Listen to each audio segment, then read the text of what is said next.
All right, so we got a Jeep here, and everybody talks about the ticks on these Jeeps. So I'm just going to show you really quickly.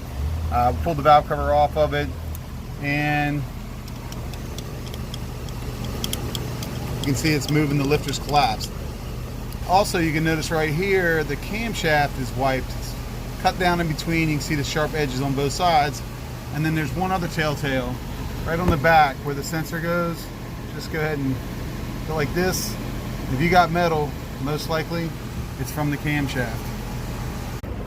So hopefully that gives you a I mean, the hair looks always bad in these pictures, but when you're underneath the car, you pretty much get grease in it all day.